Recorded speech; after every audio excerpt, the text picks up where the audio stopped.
कुश! कुश!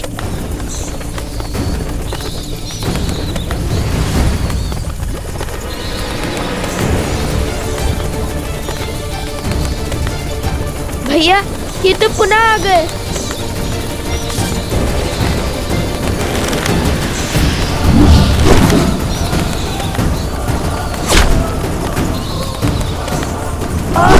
कुश!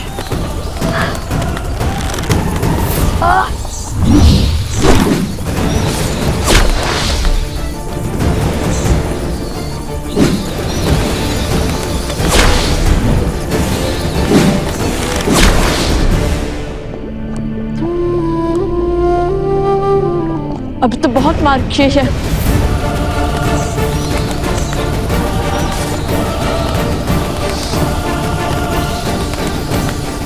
समझे तो कूदो।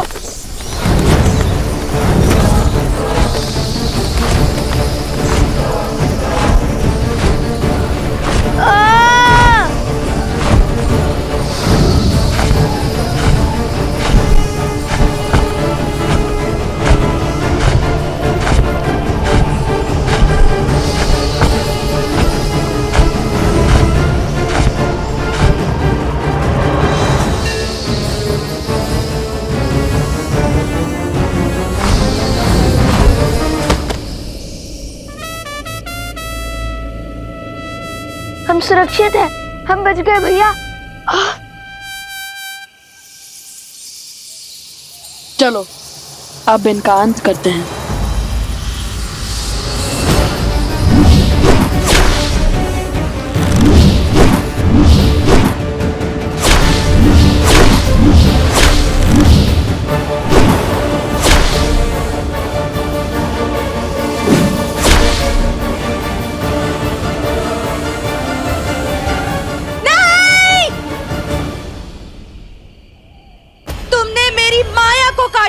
उसका कर तुम्हें अपनी मृत्यु से चुकाना होगा लव और कुश।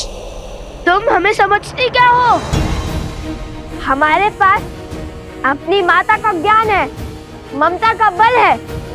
तुम्हारी मायावी शक्ति हमारा कुछ नहीं बिगाड़ पाएगी। कुछ ही समय में ये पूरा विष तुम्हारे शरीर में फैल जाएगा और ये बड़ी बड़ी बातें धरी की धरी रह जाएंगी और हर भरम टूट जाएगा। तुम्हें क्या लगता है कि तुम ये यात्रा पूर्ण कर पाओगे? किंतु समय बीत रहा है, क्षण क्षण उस सिंह की सूत लौट रही है। यदि तुम समय पर ना पहुंचे तो वो तुम्हारे पाश से मुक्त होकर उन सबको मार देगा, विनाश कर देगा सबका।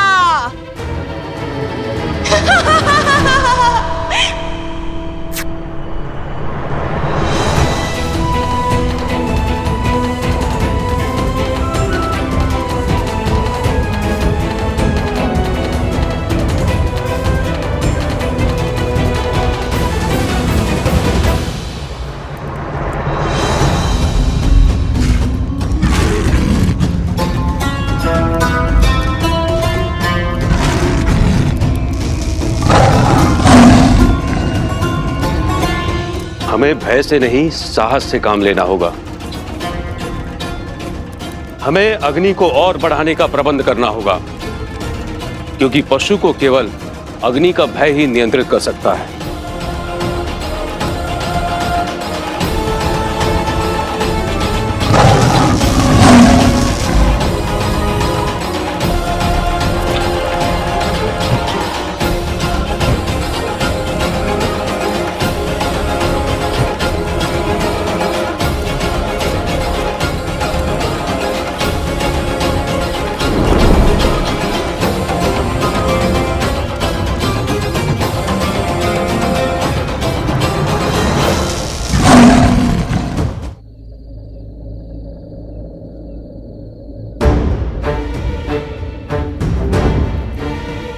इनमें से उचित मार्ग कौन सा है?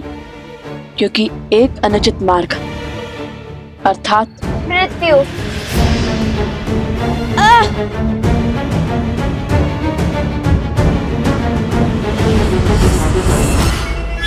अब इन 4 द्वारों में से उचित मार्ग किस पर चलकर पाओगे लवकुश?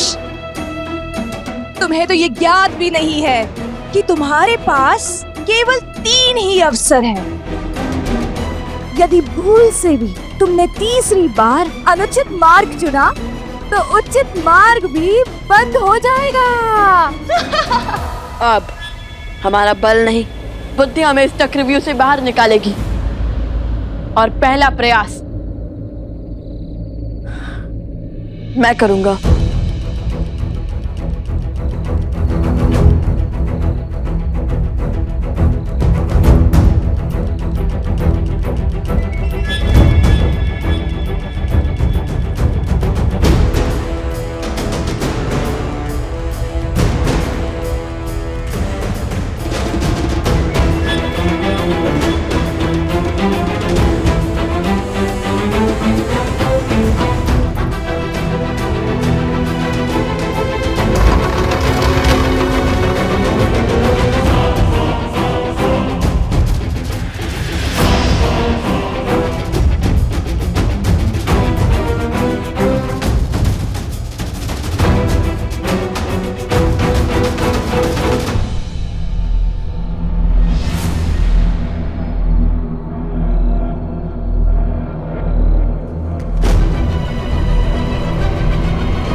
भैया, आपने तो उचित कहा था कि आपके पग आगे रखते ही आपको पीछे खींच लूं। ये योजना आपकी थी, किंतु इसको सुचारू रूप से संपूर्ण करने का श्रेय तो मुझे ही जाता है ना भैया? हाँ हाँ हाँ, किंतु ये मशाल बुझ कैसे गई? छोड़ो, चलो अब दूसरा द्वार भी देख लेते हैं।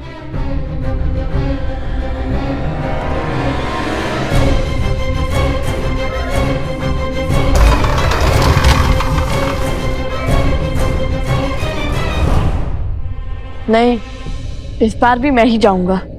नहीं भैया, संकट केवल आप ही नहीं उठाएंगे। भैया के सिर से मृत्यु की तलवार हटाने का कर्तव्य मेरा भी है। इस बार मैं ही जाऊंगा। ये मेरी आज्ञा है।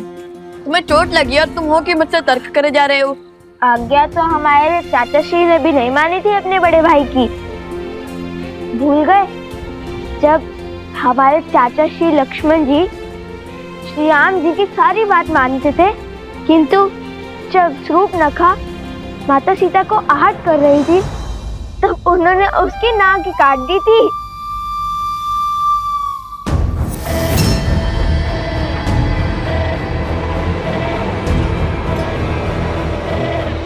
वो नाक कटी शूर्पणखा कैसे दिखती होगी? एकदम चिड़िया जैसी। ठीक है, अब बातों पर नहीं कार्य पर ध्यान दो। अब तो मेरी बात तो मानोगे नहीं ना। जाओ, तुम ही जाओ। जाओ, समय निकल रहा है।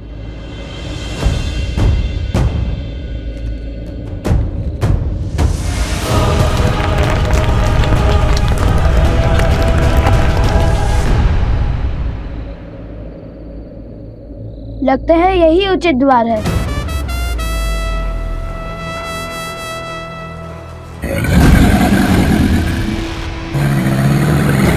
कोश, कोश पीछे देखो। पीछे ही तो देख रहा हूँ। कोश पीछे देखो। कोश पीछे।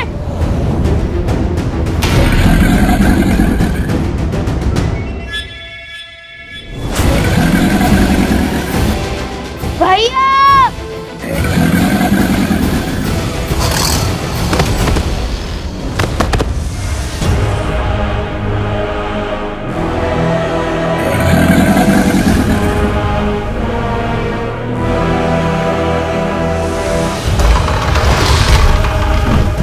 दो द्वार के साथ साथ दो अग्नि भी बुझ गई।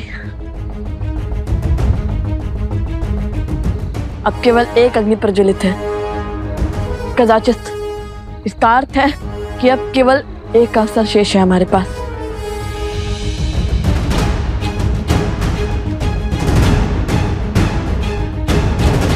बस एक अनुचित विकल्प और इनकी पराजय निश्चित है। अब तीसरे द्वार की बारी।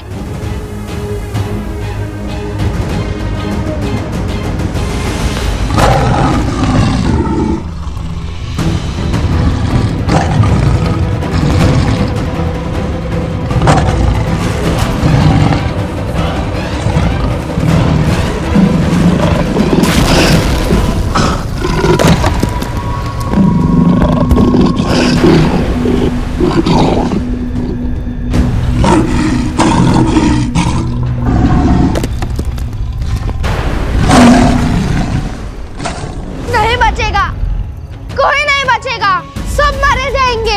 इस बार असंभव संभव हो गया। लवकुश हार जाएंगे, समय पर नहीं पहुंच पाएंगे और कुछ तो घायल भी है। आप ही बताइए, जो स्वयं चोटिल हो वो हमारी सहायता कैसे कर पाएगा? आज हमारी मृत्यु निश्चित है। संकट भारी है, हमें यहाँ से चले जाना चाहिए। हाँ, पीछे के मार्ग से भागते हैं। हाँ हाँ चलो यहाँ से। शांत हो जाइए, सब शांत हो जाइए। भागने से संकट का समाधान नहीं मिलता। हाँ, हम सबको साथ मिलकर इस समस्या का हल खोजना होगा। बल और बुद्धि से इसका तोड़ निकालना होगा। शांति, शांति। हम वो ऋषि हैं जो अपने धर्म निर्वहन के लिए जाने जाते हैं, जो अध्ययन और अध्यापन के लिए जीते हैं और समय आने पर शस्त्र उठाने का साहस भी संजोते हैं। यदि किसी को भागने की आवश्यकता थी तो वो लवकुश थे, किंतु वो नहीं भागे। क्यों? क्योंकि उन्हें स्वयं पर विश्वास था। और यदि हम सब यहां से चले गए तो उनके विश्वास का क्या होगा, जो हमारे विश्वास के लिए ऐसी मायावी शक्ति से लड़ रहे हैं। राम राज्य की नींव विश्वास ही तो है। ये राम नाम का विश्वास ही था जिसके बल पर पत्थर भी सागर में तैर गया, लंका तक सेतु बन गया। और आज विश्वास की यही शक्ति लवकुश के साथ है। देखना, आज संकट का कोई मेघ हम पर बरस नहीं सकता।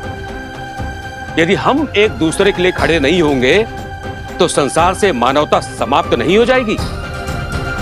हाँ ऋषिवर, आज राम नाम की शक्ति ही हमारी रक्षा करेगी। आज्ञा दे।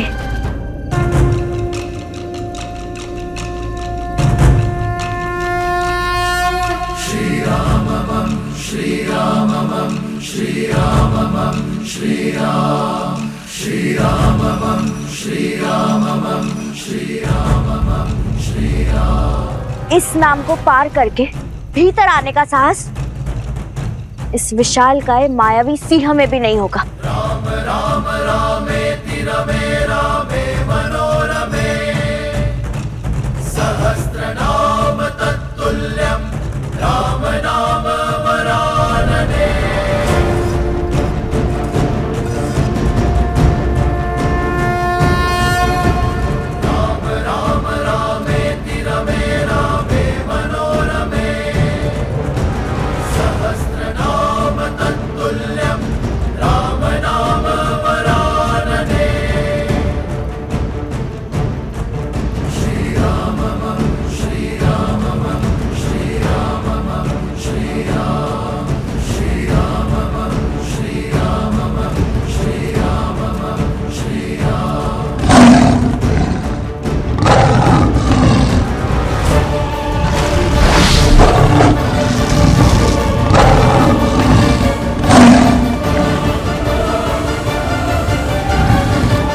का बल।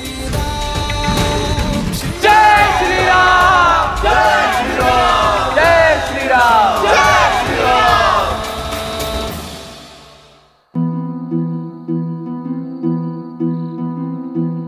जैसे जैसे भोर समीप होगा, कुश की पीड़ा बढ़ती जाएगी। सूर्योदय समीप है। तुम ठीक तो हो ना?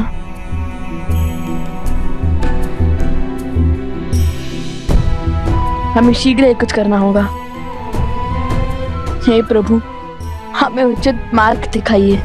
श्री राम, श्री राम, श्री राम, श्री राम, श्री राम। ये क्या कर रहे हो कुश? भैया, आपने ही तो ईश्वर से सहायता मांगी थी और गुरुवर कहते हैं कि माता पिता से बड़ा भगवान और कोई नहीं। तो सोचा अपने पिता से इस समस्या का समाधान मांग लूं। और वैसे भी हमारे पिता वो बल हैं जो हर छल को छलनी कर सकते हैं।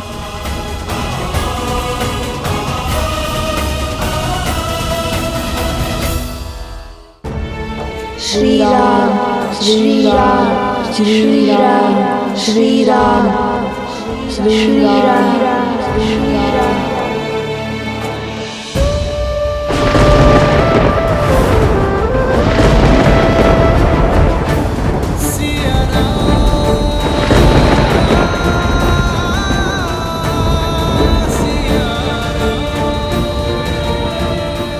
ये प्रकृति का संकेत है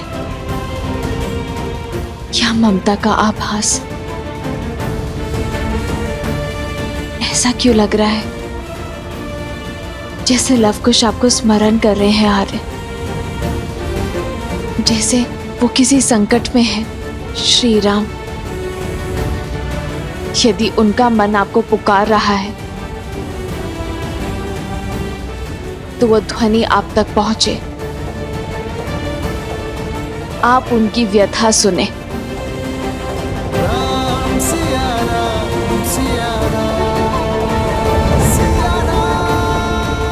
श्री राम,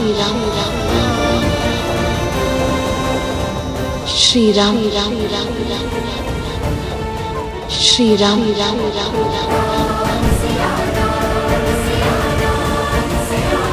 सीता,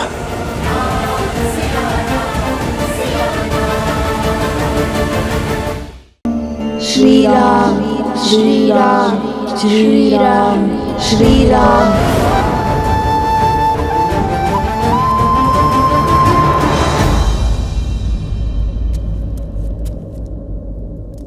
प्रणाम प्रभु। हनुमान, तुमने मुझे पुकारा? नहीं प्रभु, मुझे तो ज्ञात है इस समय आप ध्यान साधना में लीन होंगे। तो फिर वो कौन है जिसने मुझे स्मरण किया है? आभास तो किसी अपने का हुआ था, जैसे वो किसी घोर संकट में हो। कहीं लवकुश तो किसी संकट में नहीं?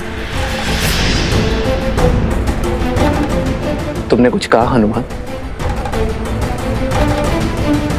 हाँ प्रभु, यदि किसी ने आपको संकट के समय स्मरण किया है तो अब वो समस्या प्रभु आपकी नहीं, आपके इस सेवक की हो गई है।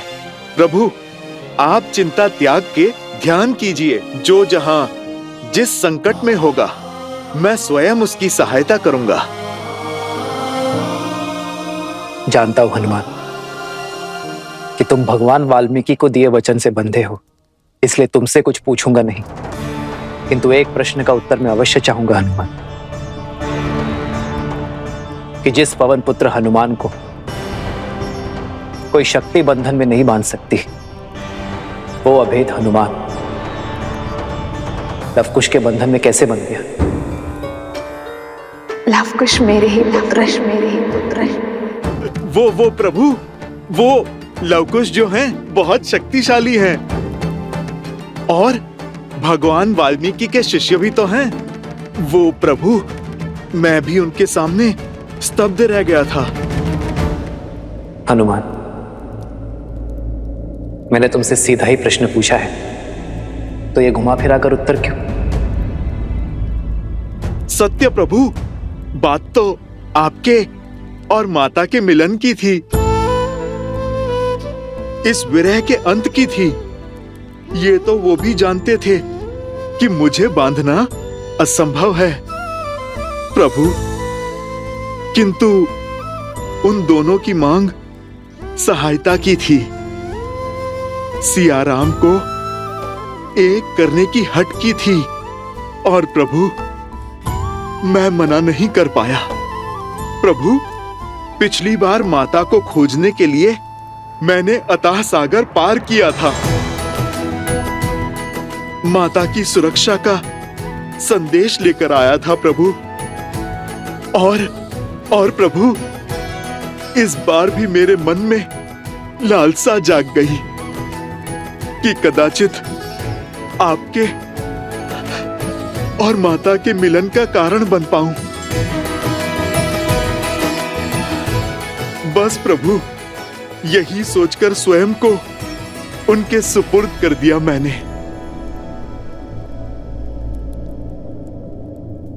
यही विचार मुझे भी कचोट रहा है हनुमान, कि जिनका सियाराम से कोई संबंध नहीं, भला उनका लक्ष्य रामायण को संपूर्ण करना कैसे हो गया? इन प्रश्नों का उत्तर तो केवल भगवान वाल्मीकि के अयोध्या आगमन से ही मिलेगा। मैं उनसे सत्य जानना चाहता हूं, लवकुश के इस उद्देश्य का कारण पूछना चाहता हूं।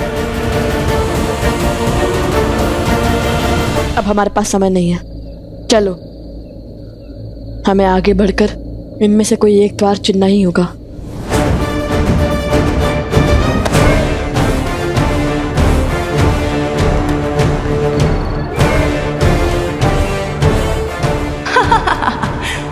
जाओ जाओ, रघुवंश के अंत की ओर जा रहे हो।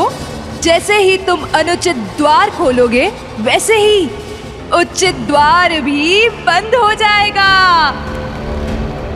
और राम और सीता के अंश सदा सदा के लिए यहीं फंसे रह जाएंगे।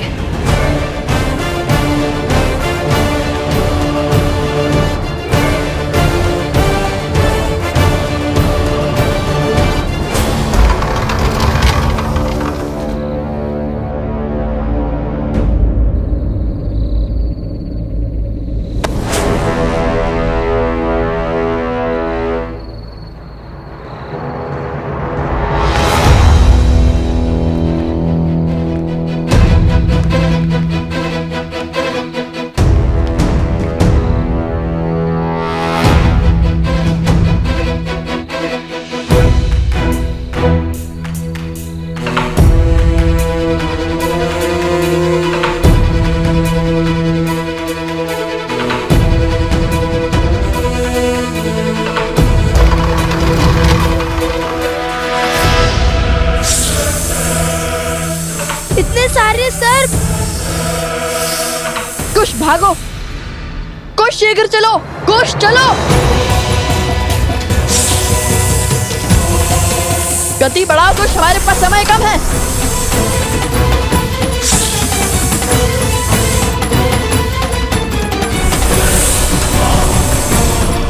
मृत्यु समीप है, गति बढ़ाओ कुश।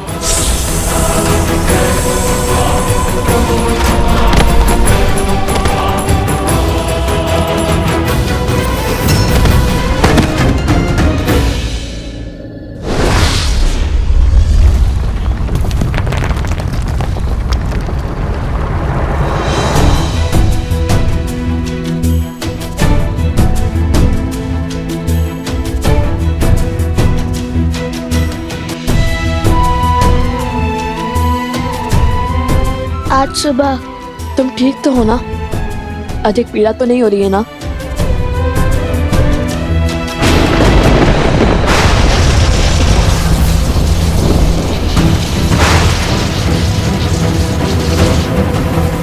ये क्या हो गया? तुम्हारे खेल का अंत।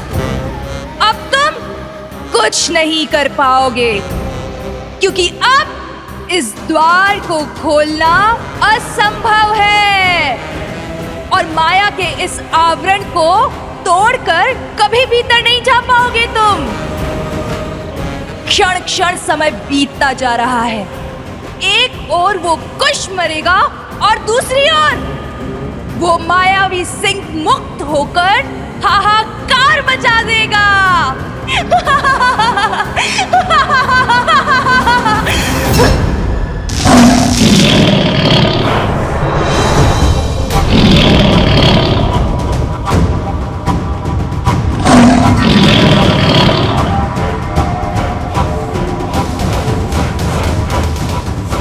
सूर्योदय होने को है, किंतु श्री राम नाम का जाप करने के बाद भी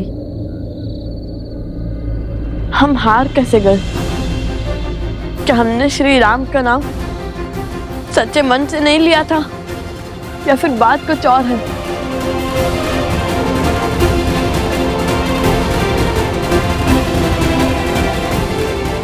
हे श्री राम, यदि आज ये लव अपने भाई कुश को नहीं बचा पाया तो सौगंध है माता सीता की, ये लव भी अपने प्राण त्याग देगा।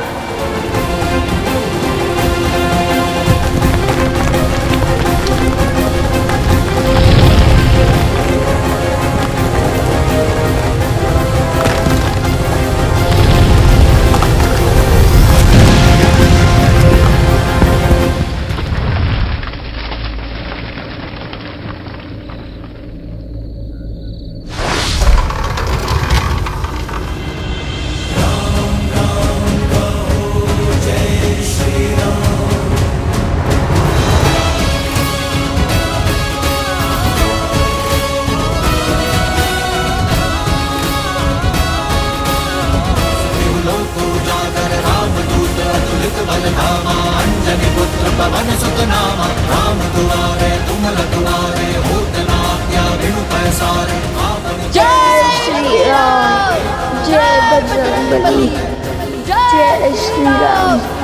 जय बजरंगबली, जय श्री राम, जय बजरंगबली।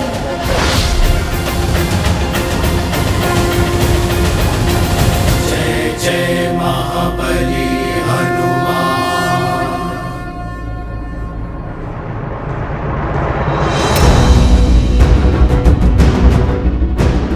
जैसे ही सूर्य की पहली किरण कुश के घाव पर पड़ेगी, वो जल उठेगा। नहीं नहीं, मैं अपने भाई को कुछ नहीं होने दूंगा। आज सूर्यदेव को हारना होगा। आओ कुश।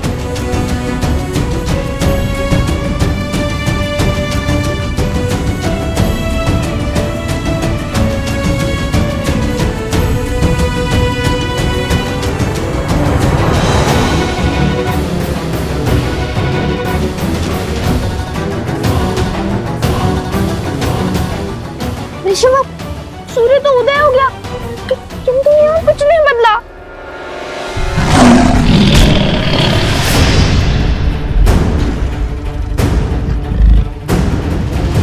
कहीं कुछ को कुछ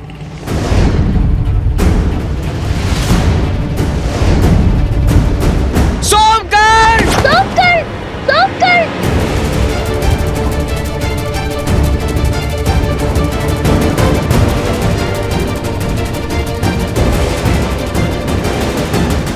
सोमकर्ण भीतर आओ!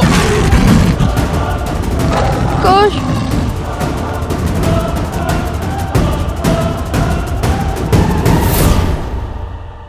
कुश, तुम्हें वो रत्न दिखाई दे रहा है ना?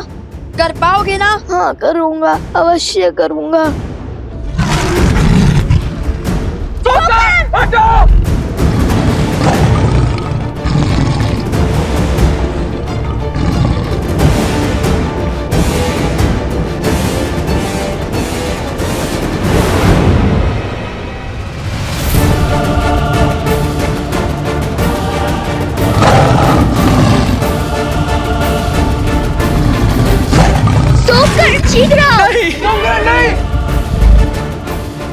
अति उत्तम कुश, तुम कर सकते हो। राम नाम लेके आगे बढ़ते रहो कुश। जय श्री राम, जय श्री राम।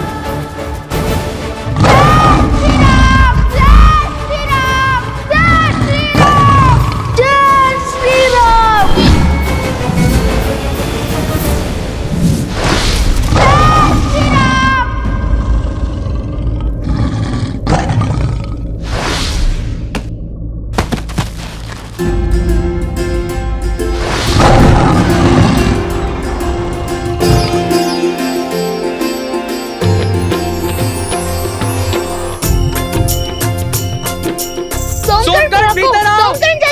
शीघ्र शीघ्र। लव कुश ने कर दिखाया, वे सफल हुए। जय श्री राम। जय श्री राम, जय श्री राम, जय श्री राम, जय श्री राम, जय श्री राम, जय श्री राम।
ये सहस्त्रमुख का अंतिम दाव है, जिसे राम, सीता, लव और कुश कोई नहीं झेल पाएगा।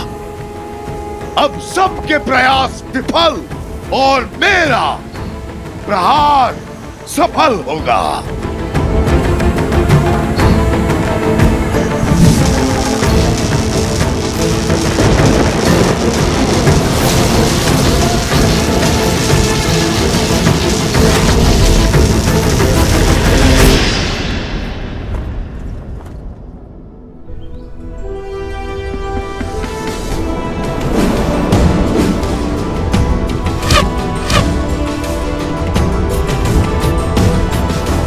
अत्युत्तम अंगद, चंद्रकेतु बिल्कुल अपने पिताश्री लक्ष्मण काकाश्री की भांति लक्ष्य को भेजा है। धनुर्विद्या में पारंगत हो। धन्यवाद भैया। अब शत्रुघ्न काकाश्री के पुत्रों की बारी है।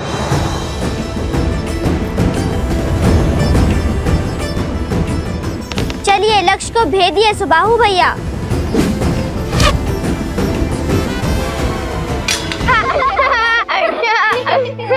कहाँ खोए हो पुष्कर?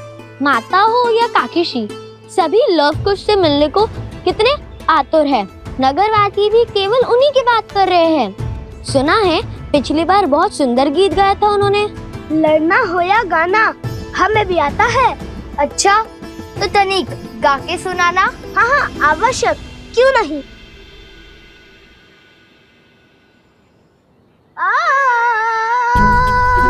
अरे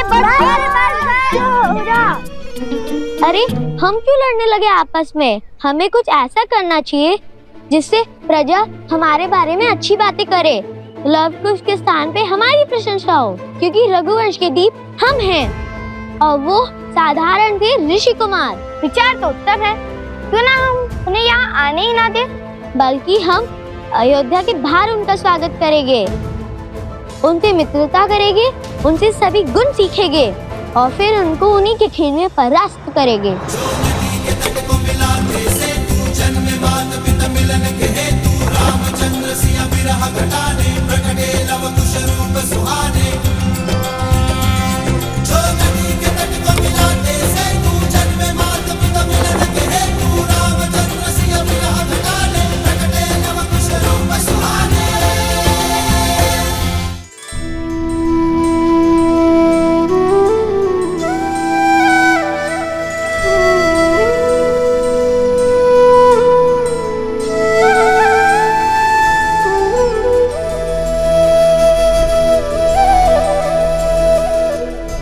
भैया हम अपने घर, अपनी प्रजा, अपने राज्य, अपने परिवार के पास पहुंच गए।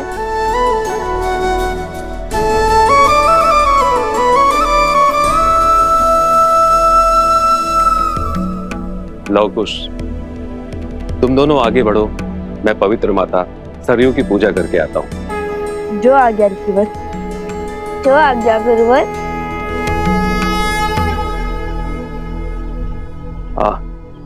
और एक बात स्मरण रहे, भगवान वाल्मीकि ने अभी तक तुम दोनों को सत्य प्रकट करने की अनुमति नहीं दी,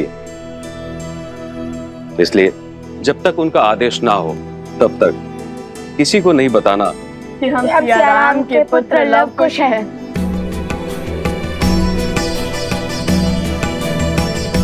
क्षमा कीजिएगा गुरुवर, उत्सुकता में मुख से सत्य निकल गया। किंतु आप चिंता मत करिए, हम आपको वचन देते हैं कि हम किसी को भी सत्य नहीं बताएंगे।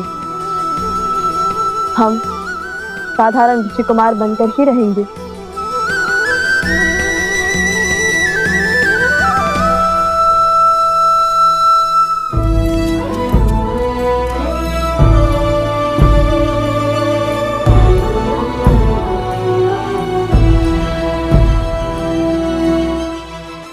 अरे ये कोई लड्डू खाने का समय है कुछ? भैया आप तो जानते ही है ना कि ऐसी विकट स्थिति में मेरी भूख कई गुना बढ़ जाती है, और आज पहली बार हम अपने परिवार के सम्मुख जा रहे हैं, तो ऐसे में इस असाधारण भूख का उपाय तो केवल माता के हाथ के बने लड्डू ही कर सकते हैं। रुक जाओ।